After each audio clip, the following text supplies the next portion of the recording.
Hello everyone. जब से रश्मिका मंदाना और विजय देवरकोंडा की शादी की खबरें 26 फरवरी को वायरल हुई है, तब से इंटरनेट पर एक नई डिबेट शुरू हो गई है। बहुत सारे फैंस और कंटेंट क्रिएटर्स का ये कहना है कि विजय की तरफ से वो रिस्पेक्ट और एडमिरेशन नहीं दिखती, जो रश्मिका की तरफ से क्लियर नजर आती है। कुछ लोग तो ये भी कह रहे हैं कि उनका बिहेवियर कभी-कभी डिसरिस्पेक्टफुल लगता है।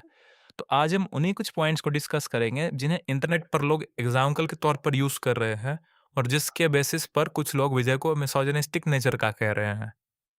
पॉइंट नंबर 1, विजय ने रश्मिका मंदाना को सोशल मीडिया पर फॉलो नहीं कर रखा है, और इसी वजह से वो उसे एडमायर नहीं करते, और ये उनका ये बिहेवियर काफ़ी सेल्फ ऑब्सेशन दिखाता है।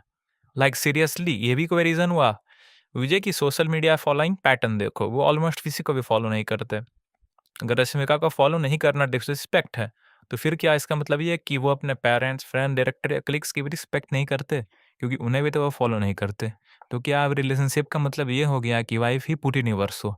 सच कहूँ तो किसी को सिर्फ इंस्टाग्राम फॉलो से जज करना थोड़ा स्ट्रेंज लगता है। दुनिया काफ़ी आगे बढ़ चुकी है, और किसी के रिस्पेक्ट को सिर्फ एक फॉलो बटन से मेजर करना शायद सही लॉजिक नहीं है। हो सकता है कि विजय रिलेशनशिप्स को सोशल मीडिया से बियॉन्ड देखते हो सकता है कि उनके लिए रिस्पेक्ट और एडमिरेशन इंस्टा फॉलो से मेजर ही ना होती हो, और सच ये है कि रियल रीजन किसी को नहीं पता।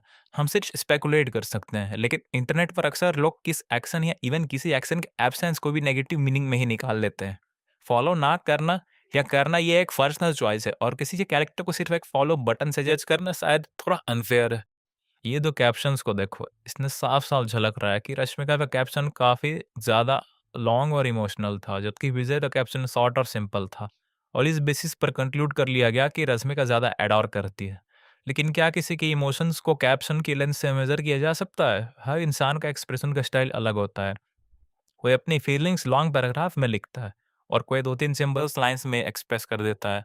शॉर्ट कैप्शंस का मतलब ये बिल्कुल नहीं होता कि फीलिंग्स भी शॉर्ट है। कभी-कभी सिंप्लिसिटी ही एक natural way of expressing love होता है। Anyways, let's move to another point. इस वीडियो क्लिप को देखो। इसमें विजय एलिजेडली अनन्या पांडे को किस करते हुए दिखाई देते हैं। सबसे इंटरेस्टिंग बात यह है कि लोगों को पता है कि उस समय वो अनन्या पांडे को डेट कर रहे थे। फिर भी वो उस क्लिप को लेकर एक स्ट्रॉन्ग नैरेटिव बिल्ड कर दे रहे हैं। क्या किसी की करंट रिलेशनशिप में उसकी पास्ट रिलेशनशिप की थिंग्स दिखाना वैलिड है?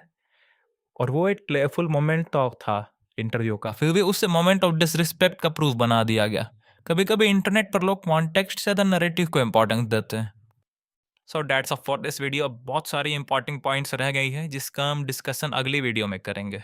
पर एक बात क्लियर होनी चाहिए, मिसोजिनी कभी जस्टिफाई नहीं होनी चाहिए, और मुझे नहीं लगता रश्मिका भी उसे जस्टिफाई कर रही है। वो एक स्ट्रॉन्ग, बोल्ड, इंडिपेंडेंट वुमन है, और उन्हें प्रॉब्लम होती तो वो किसी को रिजेक्ट कर सकती हैं। वो विजय को हम सबसे कहीं ज़्यादा अच्छी तरह से जानती होंगी। मुझे नहीं पता विजय कैसे है, मिसोजिनिस्टिक है या नहीं, लेकिन इन वीक इंटरनेट पॉइंट से किसी को लेबल कर देना थोड़ा फेयर नहीं लगता। सो मिलते हैं अगली वीडियो में। Thanks for watching, and don't forget to comments कि आपका क्या व्यूज़ है।